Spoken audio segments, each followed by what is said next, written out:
What's the single best piece of advice you've ever heard? Don't worry about controlling your emotions. Control your actions. This was from my geometry instructor when I was a sophomore in high school. He was the kind of guy who spent 80% of class time discussing mathematics and 20% talking about life. He was an excellent teacher and one hell of a human being. The goal, I think, of parents in the area where I grew up was a kind of steely-eyed stoicism. Conceal your anger, ignore your lust, show no fear, show no weakness, be strong, strong, strong. Being awash in hormones, I could do none of those things, and I was beating myself up constantly. I think most kids in school were under the same pressure. His advice hit me right between the eyes. The experience of emotions is outside our control, but our response to them is not. Don't be ashamed of a feeling, but be ashamed if you act like an ass because of the feeling. That idea changed everything for me. I passed his insight on to my kids, and I still apply it to my own life decades later. Thanks, coach, wherever you are. No one who is great at something was always great at it. Dude, totally sucking at something is the first step to being sorta good at something. Jake. When I was about 15, I answered an ad in a local paper about an elderly quadriplegic man needing assistance. Private care CNA type stuff. Worked for him for the next 5 or 6 years. Fred got into a car accident when he was in college, 1954 if memory serves correct. Broke his neck, severed his spine. Paralyzed from the neck down. He said he had two options. Sit under the oak tree on his family farm and wait for death, or make something of himself. He became a state legislature, inventor, and advocate for the disabled. He told me a story about how he was going back to school after the accident, how he was struggling. One of his professors told him, the only measure of man that matters is from the eyes up. Still sticks with me after all these years. The hardships he went through, the struggles he had, the unbridled success he had anyway. Love you, Fred. Rest in peace, friend. Miss you, old man. My dad, if you don't like what you're doing, do something else. He went to McGill after World War II and took engineering. He graduated and started working construction for a big civil company in Montreal. He met my mother on a construction job in a small town in Ontario. They married, and the kids started to come along. Construction slowed down. He went to work in mining and stayed there for the rest of his career. He retired early and never worked again, apart from taking up writing.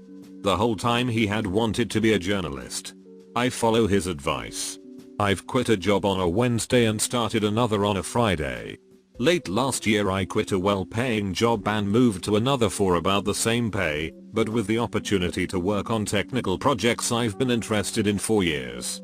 Life's too short. You spend too much time at work to not be doing something that interests you and that you find rewarding. The grass isn't greener on the other side, it's greener where you water it. Don't spend life daydreaming about what could be in a different place or circumstance. Instead, invest your energy in what is right in front of you, and see how it can be cultivated into something beautiful. The grass is greener on the other side, but that's because it's fertilized with BS. Don't prepare the road for your kids, prepare your kids for the road. Got this gem after joking about the cat going to live on a farm. And they are 100% correct. Kids need to see how the world really works, especially since you are there to comfort them and help them through it. If you shield them until they are out on their own, they are going to have an extremely hard time. I like the billionaire who said that he wanted to give his children enough money to do anything, but not enough to do nothing. Marriage advice: pick your battles. Seriously, this helped me so much over the years, as I've come to understand that most things just aren't important enough to argue over, and that you don't lose anything by letting things go. Fight the battles small enough to win, but big enough to matter. The fortune from a cookie I keep in my wallet. If you willingly associate with people of poor character, you deserve what happens next. It's better to be alone than in bad company. Italian proverb. I used to hang with a guy who held me back. He wasn't of low character per se, he was just slightly egoistic, flaky, always late. Another friend depended on him once, and missed an appointment as a result. I tried to console him about getting burned by my flaky friend, we'll call him Gary James. And I began to explain that he's not such a bad guy. He, being less of a pushover than I, said to me after that one time being burned, if you keep making excuses for Gary James, one day you'll take the fall for Gary James. He was right. Gary James cost me a job prospect for being flaky, egoistic, untrustworthy. To know who your true friends are, look for the ones who say good things behind your back and bad things to your face. The best time to plant a tree is 20 years ago, the second best time is today. What if I planted my tree 3 years ago? Then you done ducked up. Anything that annoys you when you're dating, you're going to get from both barrels when you're married. Adding on to this, freaking communicate with one another. Good stuff, hard things, little things, just talk it out. Something like 95% of all the hurt in my marriage, which there is not a lot of, thank the Lord, comes from misunderstanding and lack of communication. Enthusiasm is learned.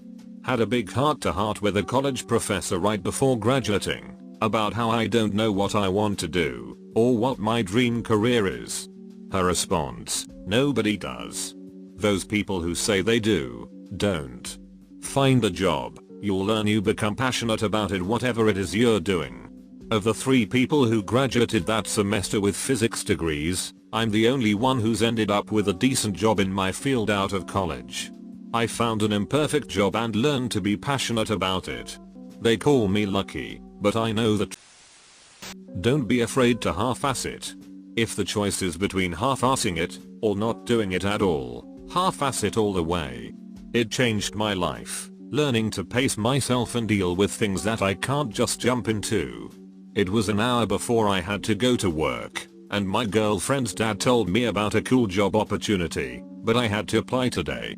Couldn't find my resume, and I had just factory reset my PC, so Office wasn't installed. I knew I didn't have enough time to make a resume, but said duck it, and found a fast and free online tool. I finish it with about 5 minutes to spare. I attach it to an email, but don't know what to write in the email. I end up just writing, "Girl's dad told me to send you my resume," and shoot it off before heading to work. The guy tried to call me, but I typoed my phone number, so he emailed me back telling me to call him.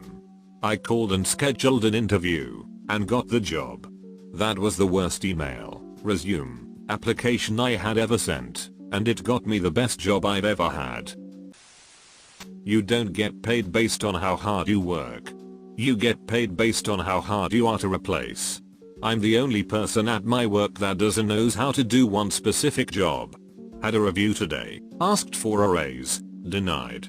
We'll give you more money when you start training others at your position. I will also catch 22 fish one day. You either get shit early in life, or you get shit late in life. Either way you're going to get shit. Don't sweat the petty things, and don't pet the sweaty things.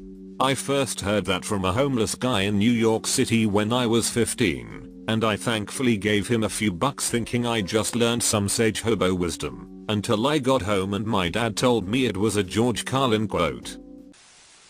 Every person you meet has lived an entire life before that moment. Remember that.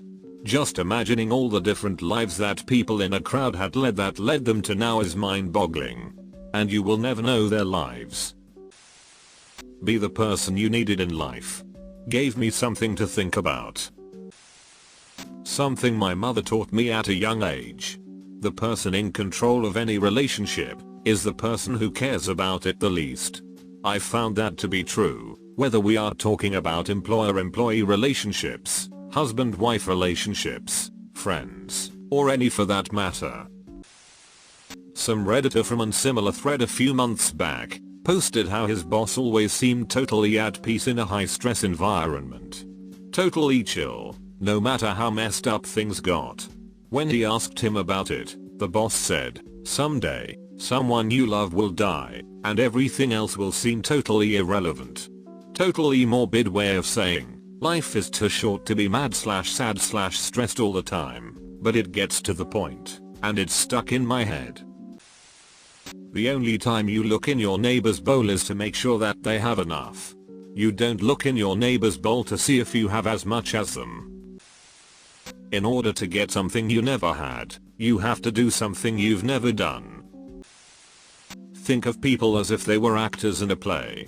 The ones who play the part of the asshole are going to go on stage, do an asshole thing, and walk out. Don't let them make you angry, it's just the part they play in your life. Honestly helps. Stopped wasting so much energy on hating people, some of them even started to become funny. My wife is extremely stressed out by her dad, he is very judgmental of her, treats her like a child, and is the kind of person to complain that the food you cooked and made for him wasn't salty enough. We made a game of guessing how long it was before he made a veiled insult or complaint about something when he called. She's still stressed out by him sometimes, but sometimes we just find him funny because he's so predictable. Warren Buffett had some awesome bits of wisdom yesterday on CNBC. One of them was, you can always tell someone to go to hell tomorrow. Basically, wait to cool down a bit before acting to someone.